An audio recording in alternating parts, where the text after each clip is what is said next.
你给我一段时光，留下来想念，记忆中刻下模样，不带走遗忘。你就像一轮太阳，耀眼的光芒，你是我的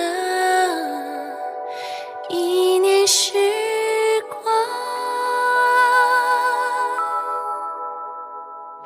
那一个温柔眼神让爱情释放，每一次双手紧扣，心肠也较量，不再衡量现实与理想的重量，你是我的一念时光。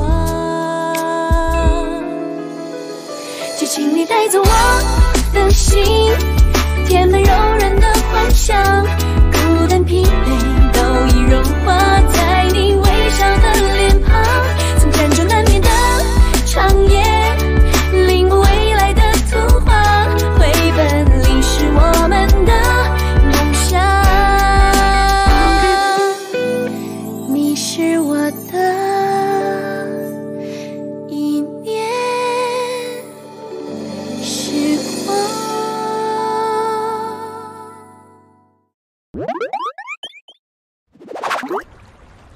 回来这么久也不跟爸说一声，这是要跟爸感情生疏啊？爸，我怎么可能和您生疏呢？我最近真的很忙，N1的线上宣传，还有北美市场的调研情况，我都得尽心尽力的。别跟我绕弯子。从小到大，只要一提到公欧的事儿，你就不惜大量时间跟精力。爸，娜娜，爸爸了解你的心思。公欧这小子家世不错，能力又强，而且一表人才，难怪我的宝贝闺女会喜欢上他。可是娜娜，你俩认识这么多年了，总这么矜持也不行。如果俩人都有意思，就应该把关系再往前推一推啊。爸，公公现在以事业为主，而且我也没到那种恨嫁的程度吧？您不用那么着急的。娜娜，你俩都那么矜持，如果按你俩的意思，我七老八十也喝不上公公的女婿茶。你爸我脸皮厚，要不然我找他谈一谈，捅破这层窗户纸。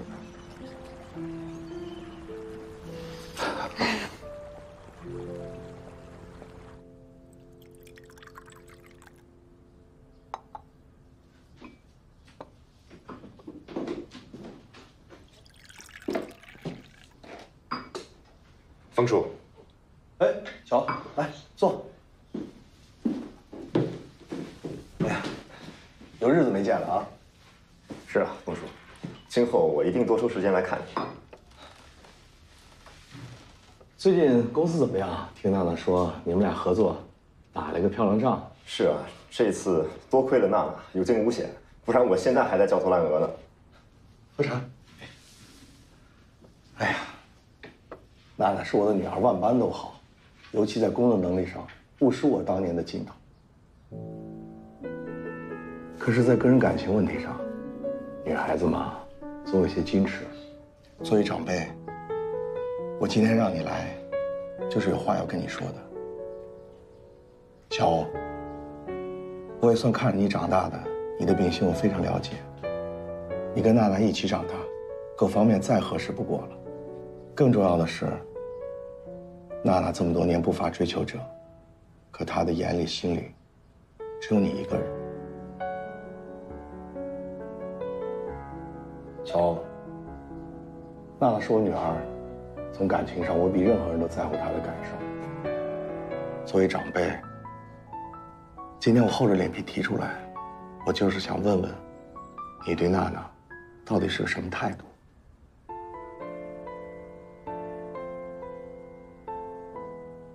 风叔，其实我一直把娜娜当做我最好的朋友。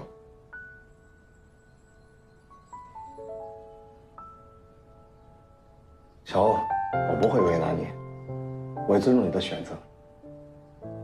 可是今天，我要提醒你一下，娜娜这么优秀和善良的女孩子，一旦错过了，就很难再找到。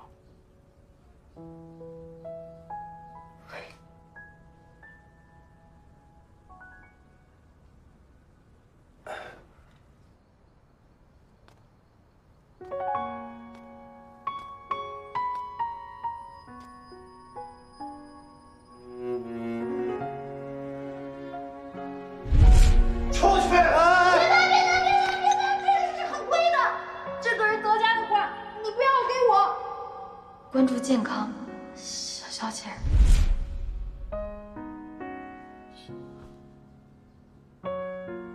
对不起啊，我试着把你腿压麻。闭嘴。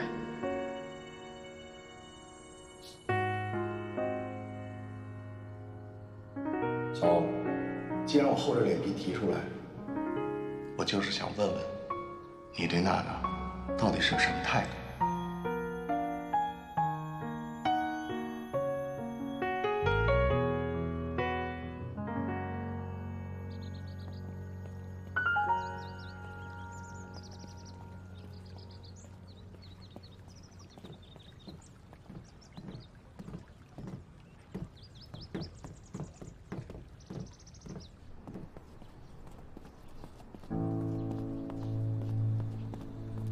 你怎么来了？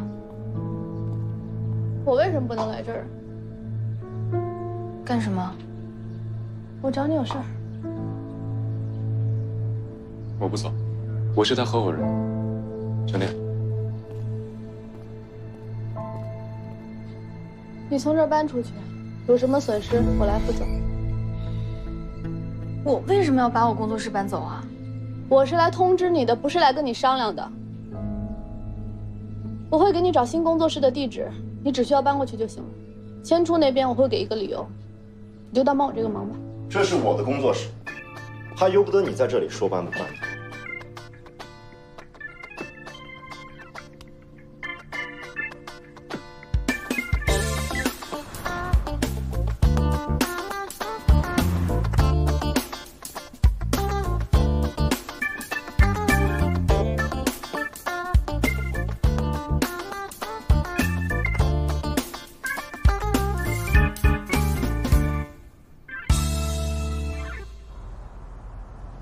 好了好了，可以停车了。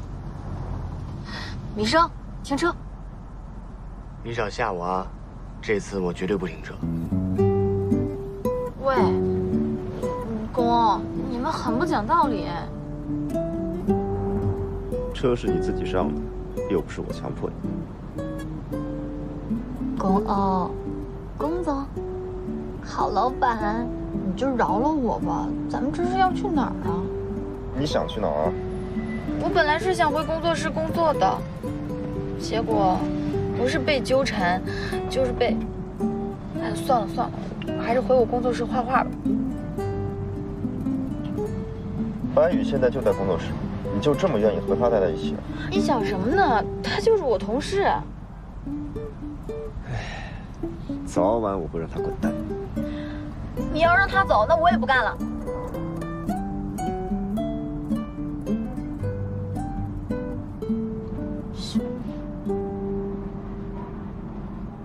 你要是敢动白宇，我就跟你没完。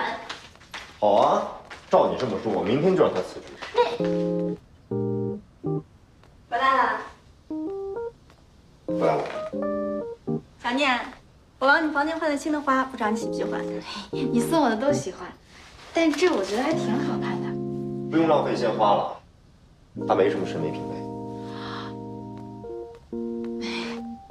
你才没有审美品味呢，菜鸟。小迪啊，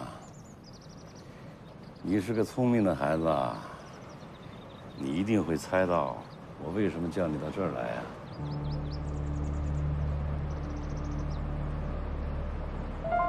人呐，这辈子最大的悲哀就是年轻的时候什么都不懂，等到你一旦把很多事情都搞清楚以后，你就会发现你已经不年轻了。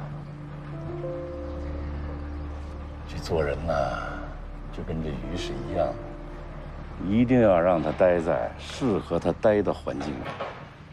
如果你胡乱的挪动它，它就会活得乱七八糟的。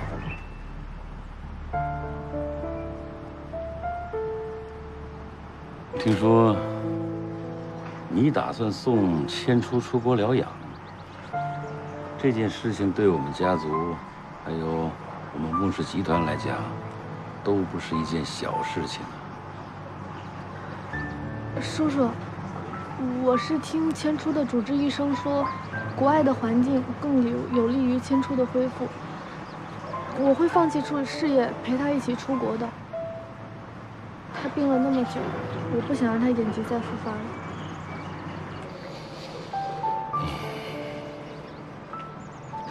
你是个好孩子啊！我知道，千初在你心里最重，在我的心里何尝不是？千初是我的宝贝儿子，我也非常担心他承受不了这么大的事业压力。可是怎么办呢？现在是我们穆氏集团转型的非常时期呀。她姐姐毕竟是个女孩子，精力有限，我担心她担不起这么重的担呢，所以我只能把希望放在千初身上。出国疗养这件事情不是不可能，但是这段时间不行，一定要熬过这段时间。等一切都稳定了以后，你们两个想去哪儿干什么，我都不会反对。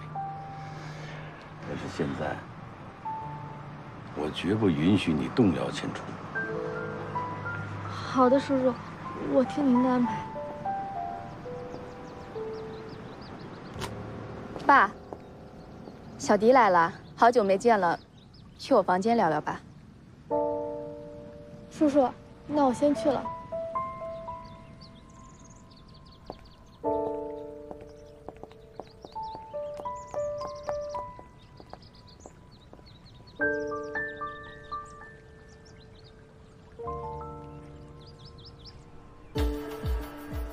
出国疗养这件事情不是不可能，但是这段时间不行，一定要熬过这段时间。等一切都稳定了以后，你们两个想去哪儿干什么，我都不会反对。但是现在，我绝不允许你动摇千初。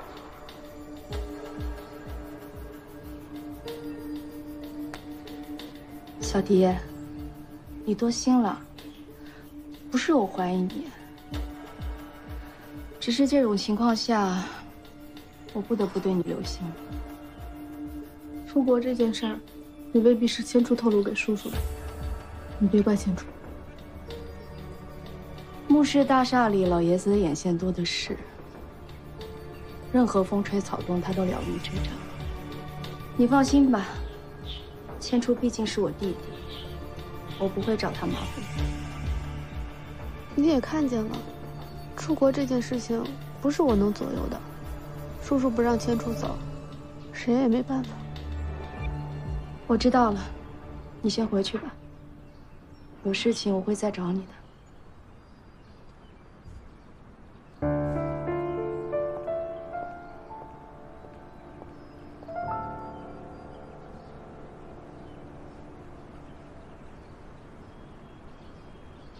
如果没有异议，我们今天的会议就开到这里，散会。公欧，你来一下。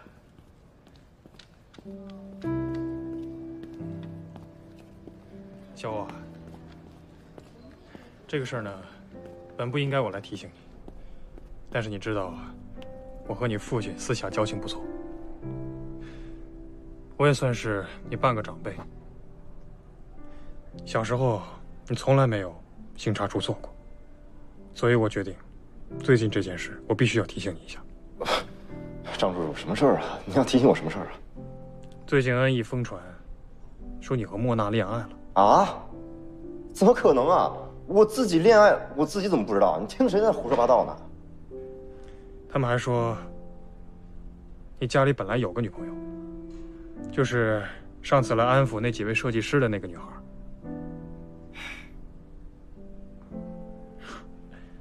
这事儿呢，我没有别的意思，你也别生气。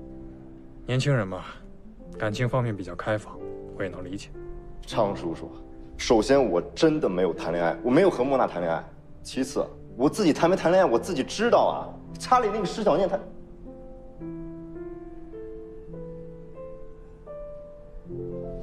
都是无意。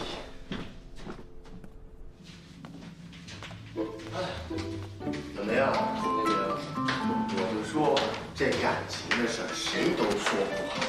你看，咱们之前都觉得石小姐跟小老板可能性大，但现在我这线报群里面可都拍到了小老板跟莫娜女神约会吃饭的照片了。天哪，公公还真的跟莫娜在一块儿了！完了完了，我的一世英名就要毁在公公的手里了。孙洁平，孙洁平，不许这么喊我！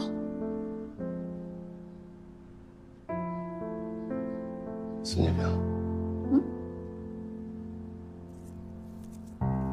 石小姐，你都听到了？哦，这叶子有点干了。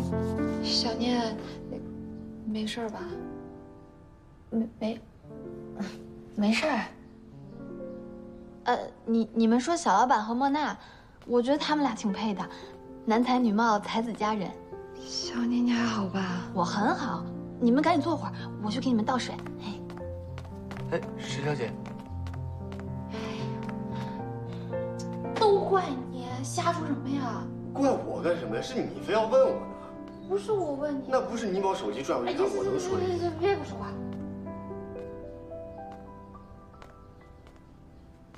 薛总，作为我们公司最重要的合作伙伴，还有最大的销售商，我们希望在接下来的合作中，你能给予我们更大的支持。龚总啊，你还特意来一趟。其实啊，没有必要。莫娜都跟我说了，之前那些广告都是你的创意，特别好。龚总这么年轻，又这么有想法，确实难得。前几个月市面上流传的那些飞言啊，其实我都没在意。我嘛，就是个生意人，东西卖得好，那我自然就愿意合作。东西卖得不好，我也不能把自己砸进去，对吧？薛总，您就放心好了。这次线上宣传的成果很客观，而且我们的股价也在暴涨，跟我们合作不会让您失望的。你呀，就是太谦虚了。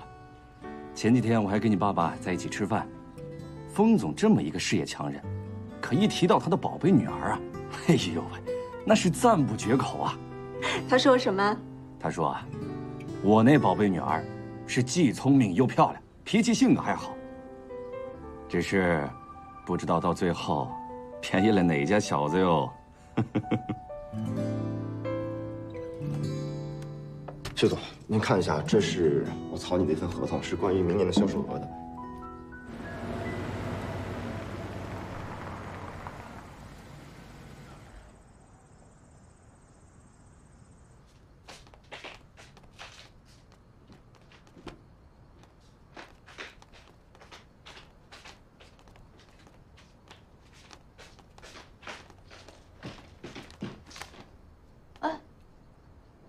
你这是在干嘛？你回来了，我要搬走了，搬回我自己的住处。你要搬家？这里本来也不属于我，我不能一直住下去。我现在有了工作室，回家住，我更能全身心的投入创作，而且还不会耽误你跟莫娜的2人生活，一举两得，挺好的。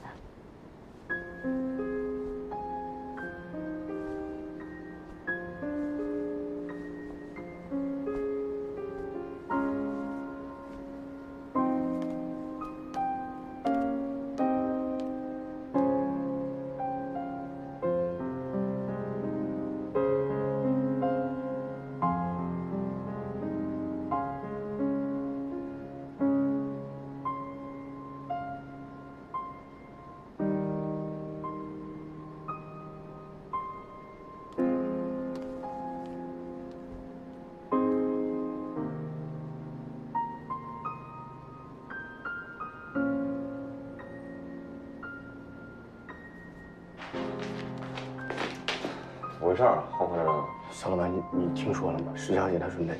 不用管她，想搬走就搬走。哦，那没事了，那我出去了。哎，等一下，你手里拿的是什么？这个是石小姐让我给你，也不是什么，要不我还给她。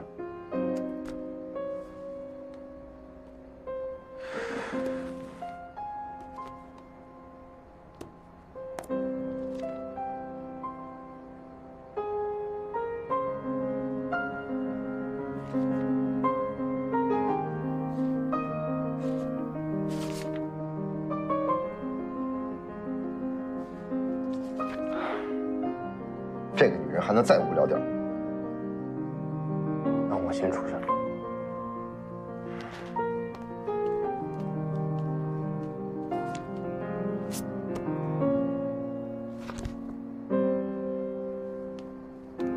石小念，石小念，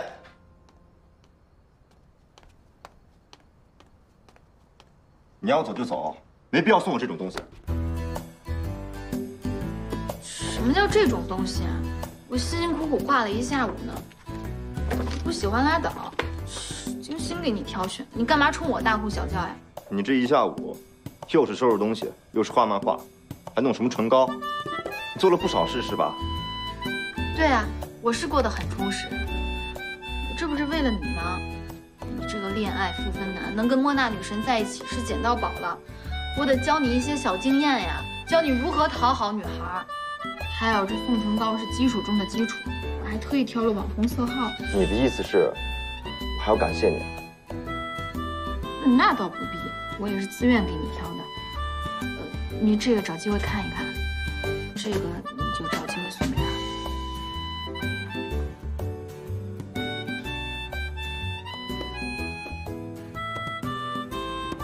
好啊，既然你计划的这么周全，我听你的。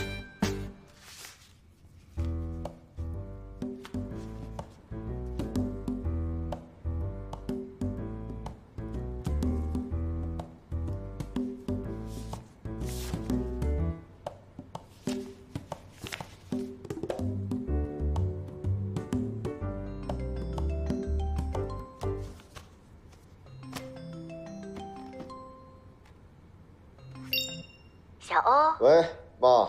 这几天呐，气温变化比较大，你早晚记得要加衣服，千万别着凉了。放心吧，妈。你怎么突然给我打电话呀？你最近身体怎么样？有没有看医生啊？我睡眠倒还好，就是你爸，这感冒一直不见好。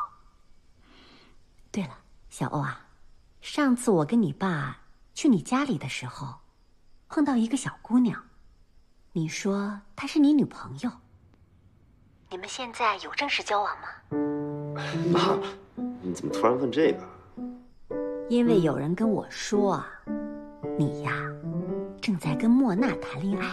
没有啊，我怎么可能跟莫娜恋爱？你听谁说的？是不是那个张董说的？是谁跟我说你就别管了。如果是莫娜，妈妈倒很喜欢。莫娜不管是长相、气质、家世，都很优秀。如果是莫娜，我没意见。妈，那如果我选择了别人呢？您会生气吗？在传统的观念里，门当户对是很重要的。但是，我也是一位母亲，我更加知道，最适合的女孩子，能够带给我儿子快乐、幸福，这比什么都重要。所以将来，不管你选择谁，只要你喜欢，妈妈都支持你。知道了。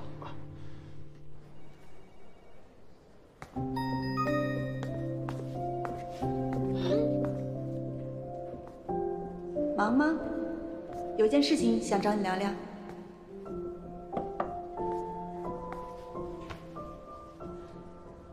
说吧。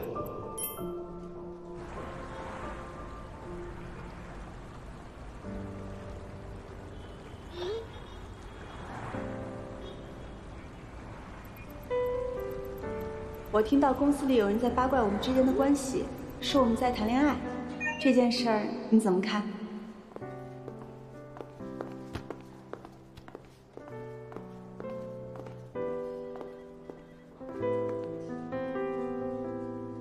不好意思，这些流言给你带来了麻烦，我会处理好这件事。真的很过意不去，不好意思。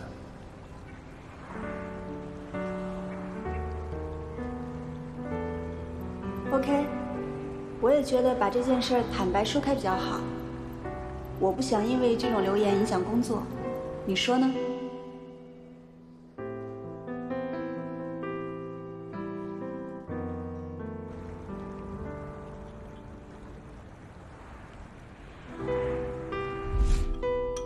奇怪，为什么公公很喜欢他做的蛋炒饭呢？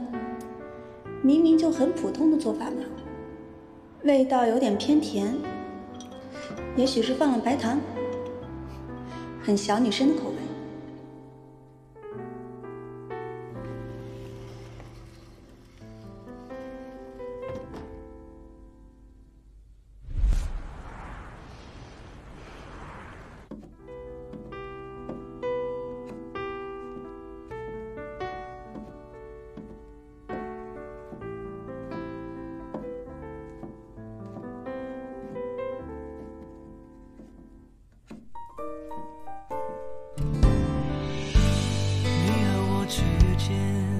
有透明的墙，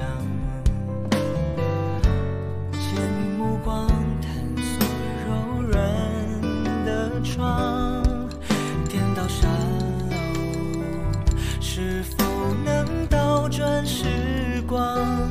你拒绝牵手的邮件，装着送你的全世界，要给就给完全。收就收全部，可是烟太潦草，领悟太仓促。那一段路，我们颠倒无数，这一场音乐孤单不辜负。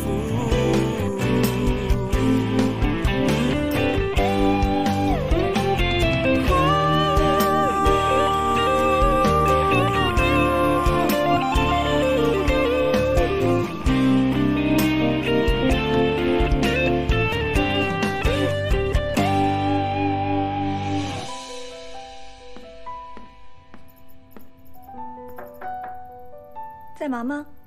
不忙。看你晚上没怎么吃，给你炒了蛋炒饭。真的？谢谢你啊，看起来就挺好吃的。我不客气了啊。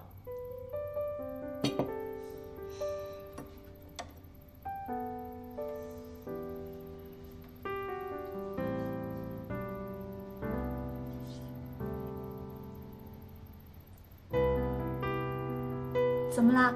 不好吃？挺好吃的，摆盘也不错，只是味道感觉不太一样。那你先吃，我先出去了。好，谢谢啊。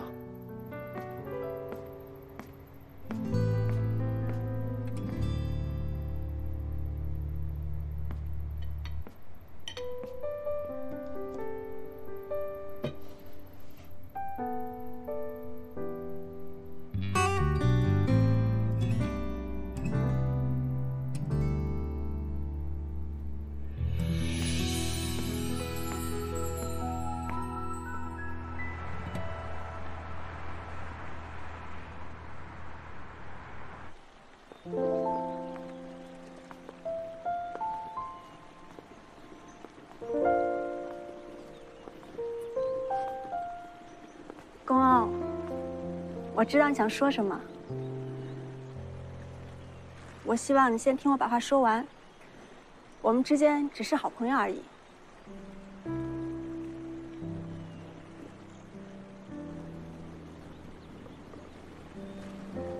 吴娜，对不起。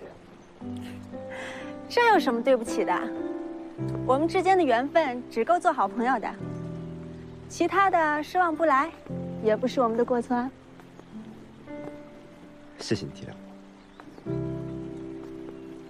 公司那边还需要你出面帮我解释。放心吧，这些都是我应该面对的。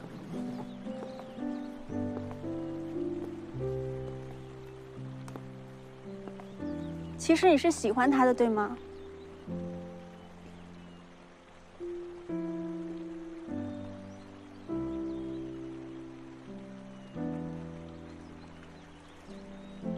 其实我早就看出来了，只是一直在自欺欺人，觉得你对他可能只是一时的喜欢，这种喜欢在我们这么多年的感情面前，很容易就被略过的。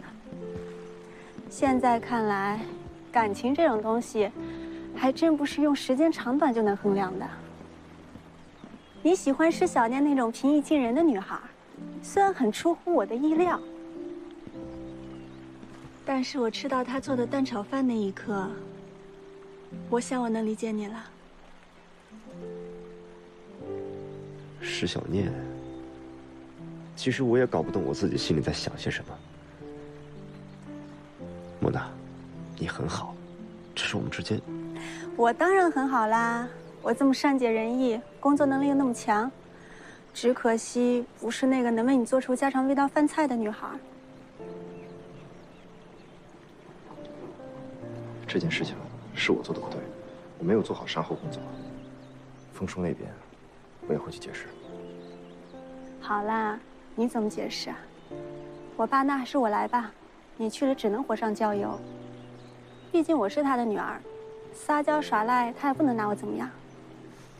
至于你，你身上的烂摊子也不少。既然你已经决定了，就想好怎么去面对吧。莫娜，虽然我们不可能在一起，但是我对你、对恩义还是有感情的，我是不会放下不管的。我手头的业务我也会负责到底。至于你，我们永远是好朋友、好搭档。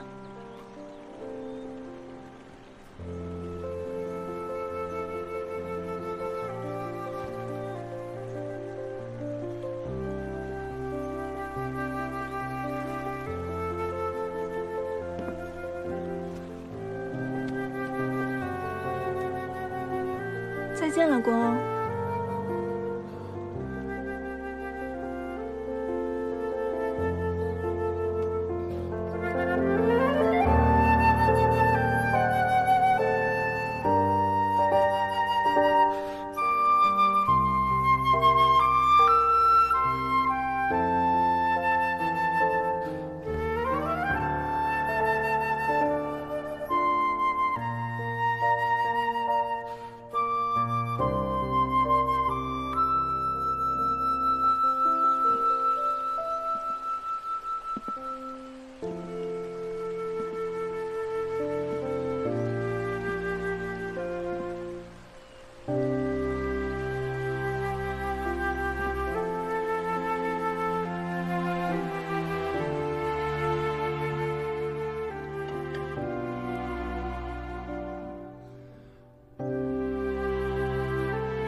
小娜，妈妈，我把恩义的事处理完，我就回去陪你。这么快就回来了？也好，那我赶紧给勾勾准备一下房间。哦，对了，小娜，你问一下勾勾喜欢吃什么，我好提前做准备。妈，我一个人回去。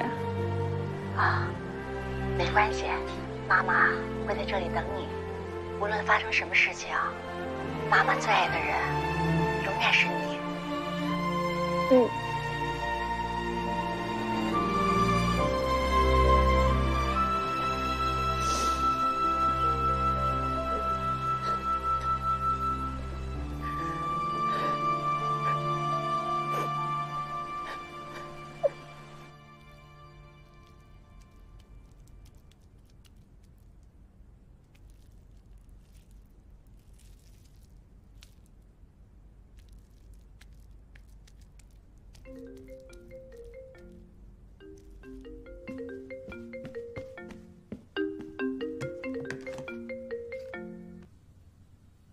小迪姐，网站那边需要跟您确认一下您上封面杂志的期刊号。他在网上搜一下不就行了吗？昨天我自己找。他们说您之前不太火，上的那本杂志太小众了，他们现在需要核实一下。行了行了行了，你等会儿我找去。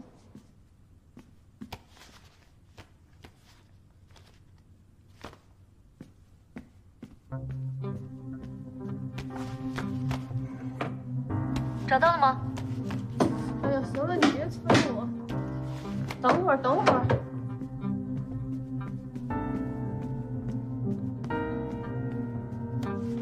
你等一下啊。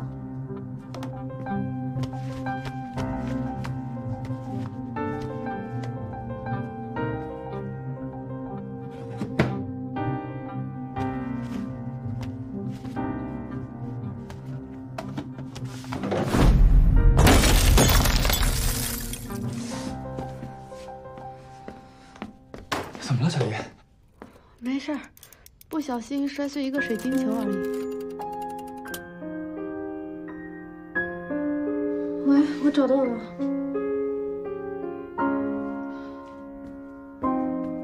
行，那个先生，你小心一点啊，我去叫阿姨打扫一下。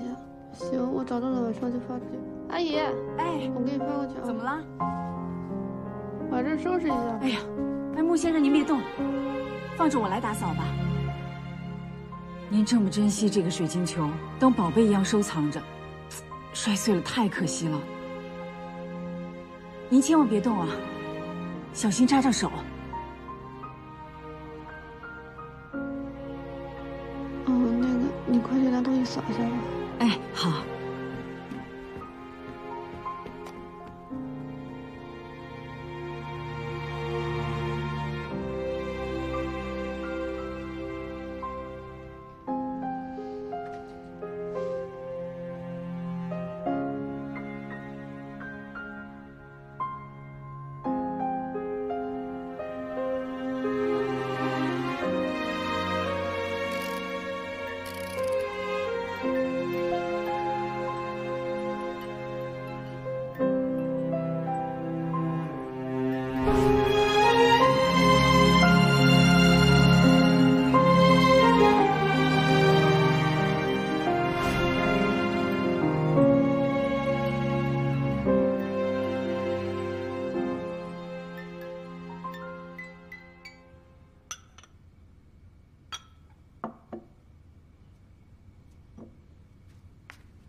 莫娜，这是我刚做的芒果布丁，你尝尝，给我提点意见。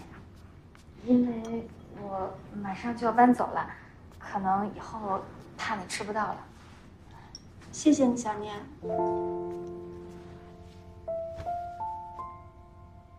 不过要走的人是我。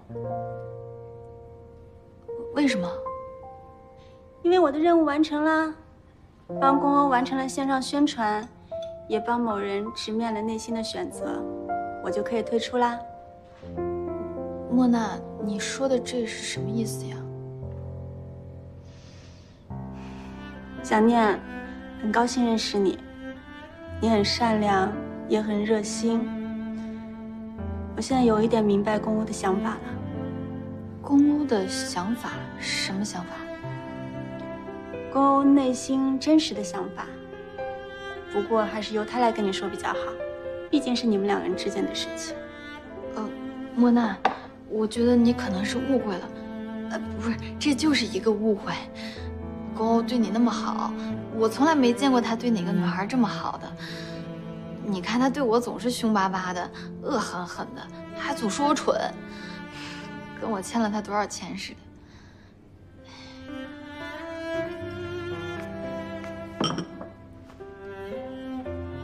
公欧是个内敛的人，他不太善于表达自己内心的想法。但是他面对你，他可以卸下所有的伪装，做回公欧，而不是恩义的总裁。这应该就是他真正想要的生活。莫娜，你到底在说什么呀？公欧真正喜欢的人是你呀。不可能，这不可能的事儿。他怎么可能喜欢我呢？他顶多也是喜欢我做的蛋炒饭，真的，在你心里就这么简单？我去给他做饭了。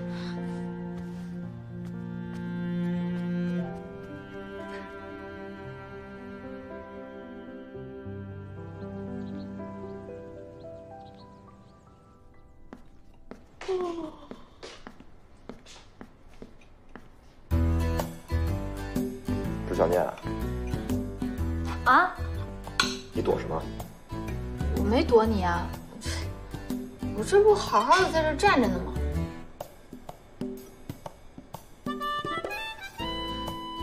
那个莫娜，她回家了。回家了？那我也要回家住。不行。为什么不行啊？为什么莫娜可以回家，我就要和你住在一起啊？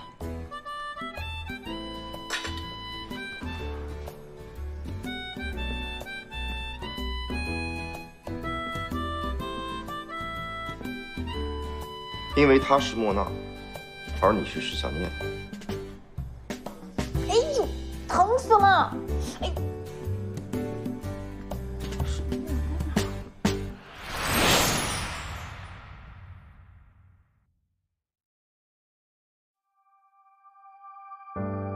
我们都走过时光的堤岸，谁不是水面另一个倒影？颠倒悲喜，学会遗忘记起。风试着将波折抚平，我试着将一切抹去。我和你之间有透明的墙，牵引目光探索柔软的窗，颠倒沙漏，是否能倒转时光？你拒绝牵手的邮件，装着送你的全世界。你和我之间有透明的墙，牵引目光探索柔软的窗，颠倒沙漏，是否能倒转时光？你拒绝牵手的邮件，装着送你的全世界。要给就给完全，要收就收全部。可是烟太潦草，领悟太仓促。那一段路，我们颠倒无数。这一场宁愿孤单，不辜负。